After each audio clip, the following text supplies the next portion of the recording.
नमस्कार भक्तबृंद मन मंदिर चैनेले आपनादेर सबाइके स्वागत जानाई।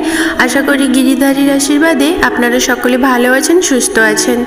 आज आमरा एक विशेष दिवसेर माहात्म्य जानते चलेछि। देवादिदेव महादेव एवं मा दुर्गार आदरेर पुत्र देव सेनापति कार्तिक ठाकुरेर पूजा।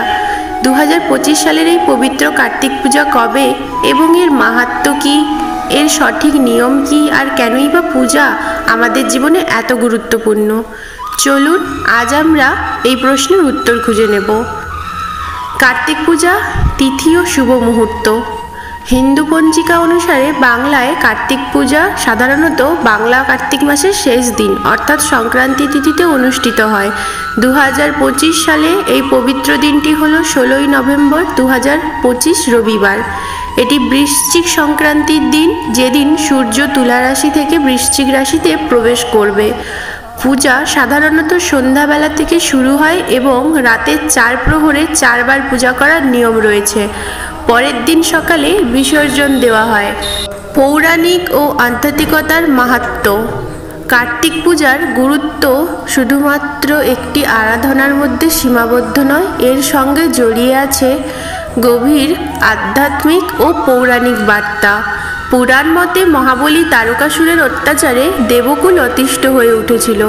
ব্রহ্মা বর দিয়েছিলেন যে একমাত্র শিবের পুত্রই পারবে তারকাসুরকে বধ করতে। সেই উদ্দেশ্যই কার্তিক অর্থাৎ স্কন্দ বা কুমার জন্মগ্রহণ করেন। তিনি অল্প বয়সেই দেব সেনাপতি রূপে তারকাসুরকে বধ করে দেবতাদের রক্ষা করেন। এই কারণে কার্তিক হলেন অশুভ শক্তির ওপর শুভ শক্তির জয়ের প্রতীক। কার্তিককে চিরকুমার, শৌর্য, বীর্য এবং জ্ঞানের প্রতীক হিসেবে পূজা করা হয়। তার বাহন হল ময়ূর, অহংকার বিনাশের প্রতীক। মূলত সুদর্শন ও গুণী পুত্র সন্তান লাভের কামনায় সন্তানহীনরা নারীরা এই পুজো করেন। এই পূজা থেকে ভক্তদের জীবনে শৌর্য ও জ্ঞান লাভের প্রেরণা আসে। এই সংক্রান্তির দিনটিতেই কার্তিক মাসের ব্রত বা দামোদর ব্রত শেষ হয়। এই মাসটি ভগবান বিষ্ণুর অত্যন্ত প্রিয়, তাই এই পুরো মাসে দীপদান করা হয়, যা আমাদের অন্তরের অজ্ঞতা ও অন্ধকার দূর করে জ্ঞানের আলো জ্বালানোর ইঙ্গিত দেয়। এবার জানবো কার্তিক পূজার নিয়ম ও পদ্ধতি কী। এই পবিত্র দিনে কি কি নিয়ম পালন করা আবশ্যক। পূজার দিনে উপবাস বা একাহারী ব্রত পালন করা হয়। সকালে পবিত্র স্নান সেরে সম্ভব হলে গঙ্গা স্নান, পরিষ্কার বস্ত্র পরিধান করে পূজার সংকল্প নিন। পূজার প্রধান দেবতা হলেন কার্তিক ঠাকুর। পূজার সময় তার সঙ্গে ময়ূর এবং মাটি বা ছানার তৈরি খেলনা, ঘোড়া, হাতি, বাঘ ইত্যাদি রাখা শুভ। পূজার অন্যতম উপকরণ হল তীর, ধনুক, ময়ূরের পালক, পঞ্চগুড়ি, পঞ্চশস্য, পঞ্চরত্ন, পঞ্চপল্লব ইত্যাদি।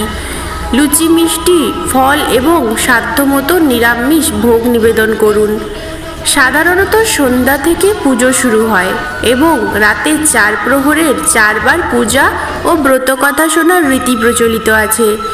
কার্তিক ঠাকুরের ধ্যান ও প্রণাম মন্ত্র জপ করুন। এই দিনে দীপদান ও দান ধ্যানের বিশেষ মাহাত্ম্য আছে। সন্তানের কল্যাণ কামনায় গরিব শিশুদের খেলনা বা নতুন জামা দান করা অত্যন্ত শুভ। দেব সেনাপতি কার্তিকের পূজা আমাদের জীবনে শৌর্য, বীরত্ব, জ্ঞান ও সুসন্তান লাভের আশীর্বাদ নিয়ে আসে। এই পবিত্র সংক্রান্তির দিনটিতে আমরা যেন সকলেই নিয়ম মেনে পুজো করে দেব সেনাপতির কৃপা লাভ করতে পারি।